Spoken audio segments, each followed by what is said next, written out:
everybody.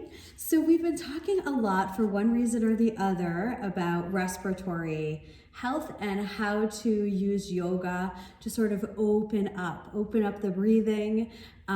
Especially we have allergy season, we have a whole bunch of things going on. So I wanted to share with you one of my favorite, we can call it a heart opener in yoga. But it's also like if you find yourself very tight in the chest muscles, maybe because you sit like this at a desk all day or just from stress and strain, from other activity that you do, a lot of times having tightness in the chest muscles, the pectoral muscles, really affects how we breathe. I mean, that makes sense, right? Those are some of our breathing muscles. So I just wanted to share with you one of my favorite chest opening, heart opening stretches at the wall. So all rooms have walls. So hopefully you have a wall or a door frame or somewhere where you could do this too. Okay. So I'm going to start by facing the wall. I have to turn a little bit just so that I can talk to you. Facing the wall and placing the hand on the wall, no higher than shoulder height. If you really tighten the shoulders, maybe even bring it lower. Move here. Yeah. And bring the front of that shoulder against the wall. Okay, so you could see it there. I'm gonna do it this way so I can talk to you. Bring the front of the shoulder towards the wall. Bring the hip right against the wall.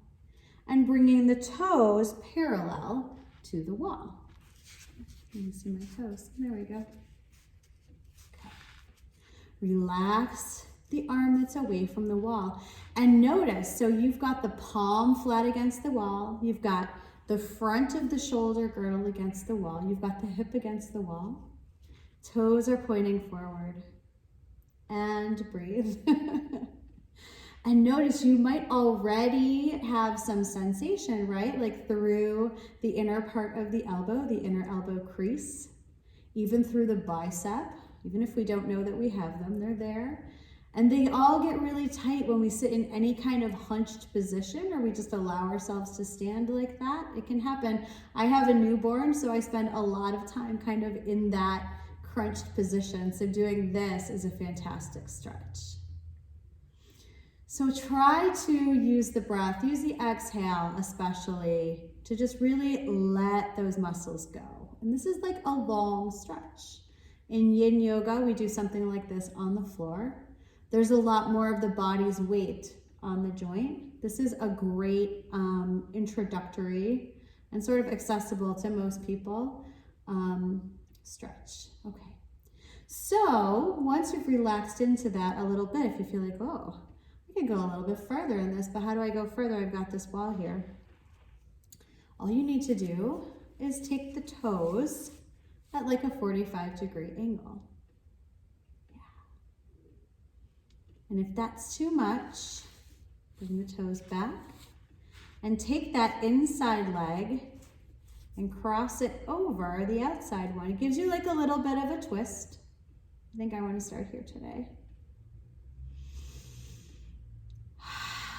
Try to relax into it. Did you notice that just crossing one leg over the other gives you that much more kind of torque on your stretch?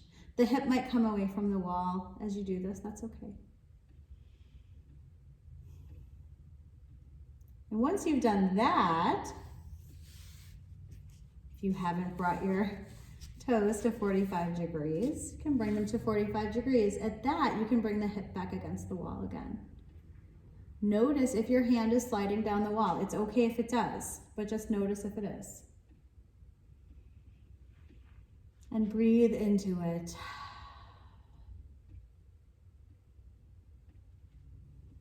I like to do this in my yoga classes before we try to do yoga mudrasana, where we put our hands behind our back, where we either clasp our hands behind our backs or use a strap to draw our hands behind the backs.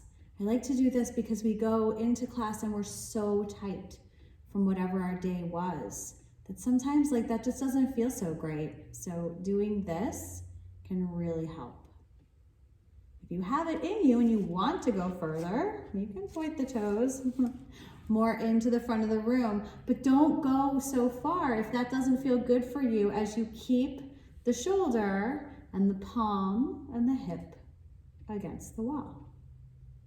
It can take a lot of practice. Like the tightness that we have in the front of our shoulder, in our biceps, in our chest, we've probably built that up over years and years and years. And so it takes a while to start to stretch those muscles out. Be patient with yourself.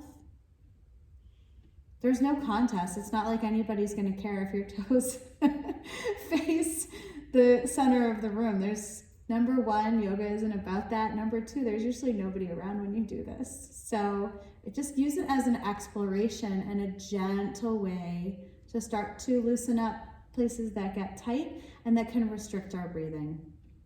When our breathing is restricted, not only does it not help if we are sick or we've been sick, after you've had a cold or you have allergies or what have you, it can take a while to take some deep breaths.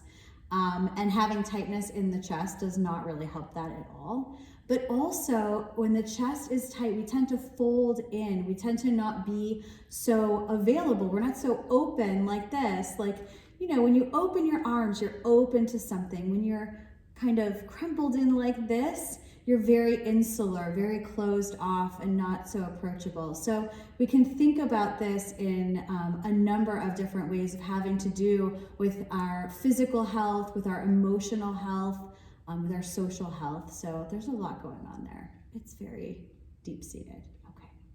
So when you're ready to come out of this pose, we start by gently stepping the feet maybe to that 45-degree angle and take some deep breaths. We can't just fly off the wall. We have to undo this as gently as we got into it, okay?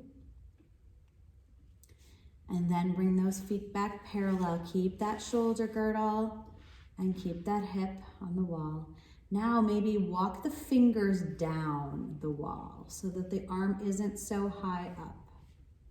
I'll show you on this side. So if my arm was like this, walk the fingers down. And then maybe place the back of the hand on the wall. Switching the rotation. So going from an external rotation to an internal rotation. Did you feel sort of that release in the bicep and in the shoulder? And then bringing the hand all the way down. And maybe that arm feels a lot longer than the other one, which is why we have to do it again on the other side. So I'll get you set up. We were in that, we held that for 5 minutes, right? We kind of worked through it. So we start by placing the front of the shoulder, this part here, and the palm of the hand on the wall.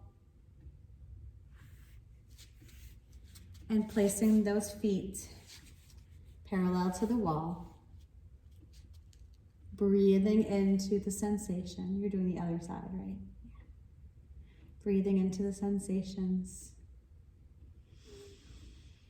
Using that exhale to let go. If your neck gets tight while you're doing this, maybe look towards the wall, look away from the wall, look down, and see what feels good for you.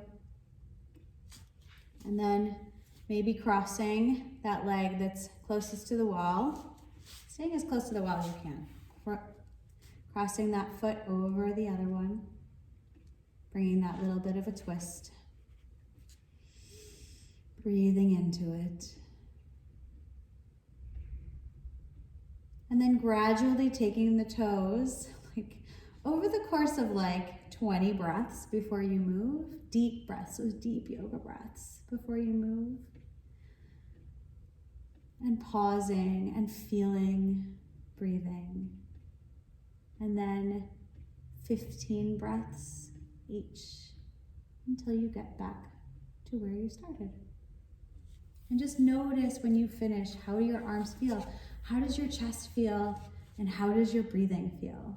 Can you take those deep breaths? Can you take deeper breaths than you could? And can you take somewhere between 7 and 10 minutes a day to do this, to help open up, to undo all of that sort of closing in on ourselves and open up to new possibilities, open up the chest, open up the heart, and open up your breathing apparatus. We'd love to hear anything that you have to say about this, how it worked for you, and any other kinds of stretches or tips that you would like to see. Thanks for joining. See you next time.